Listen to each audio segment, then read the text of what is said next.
ঢাকা দক্ষিণ সিটির জিয়া সরণি খাল খনন কর্মসূচির অংশ হিসেবে শনিবার কদমতলী এলাকায় জিয়া সরণি খাল ও কুতুবখালী খাল পরিদর্শন করেছেন স্থানীয় সরকার মন্ত্রী মীর শাহ আলম।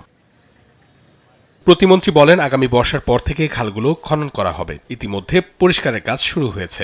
সব খাল উদ্ধারের পাশাপাশি দখলদারীদের বিরুদ্ধে ব্যবস্থা নেওয়ার কথা জানান তিনি। বর্ষা মৌসুমের পরেই এই খালের দুই ধার বাধাই করে পানির প্রবাহ সচল রাখার জন্য যে ব্যবস্থা করার করব এবং ইতিমধ্যেই মাননীয় প্রধানমন্ত্রী এই জিয়া সরণি খালটি এই পর্যন্ত এসে বুড়িগঙ্গা নদীকে কানেক্ট করবার জন্য উনি ৩০০ কোটি টাকা বরাদ্দ করেছেন।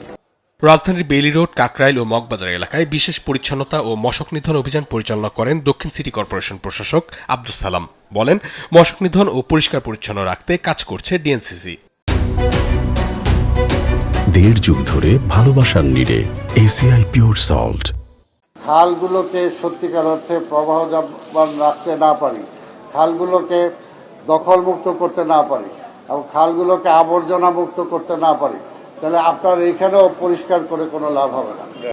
এদিকে মিরপুর এলাকায় মশা নিধনে ঔষধ ছিটানো হয় এবং স্থানীয়দের মাঝে সচেতনতামূলক লিফলেট বিতরণ করে ঢাকা উত্তর city corporation. Dhaka cantonment board আদর্শ বিদ্যানিকেতন মাঠে এই কর্মসূচিতে প্রধানমন্ত্রীর একান্ত সচিব আব্দুর রহমান সানি বলেন, মশা নির্মূলে ডিএনসিসির পাশাপাশি নগরবাসীকেও এগিয়ে আসতে হবে।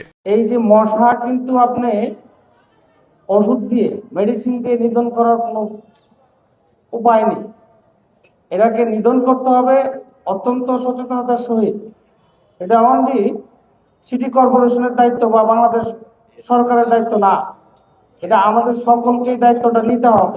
প্রধানমন্ত্রীর নির্দেশে দেশের অন্যান্য সিটি কর্পোরেশনের মতো ঢাকা উত্তর সিটিতে এই কর্মসূচি পালনের কথা জানান ডিএনসিসি প্রশাসক। অঙ্কন চৌধুরী, দেশ টিভি, ঢাকা।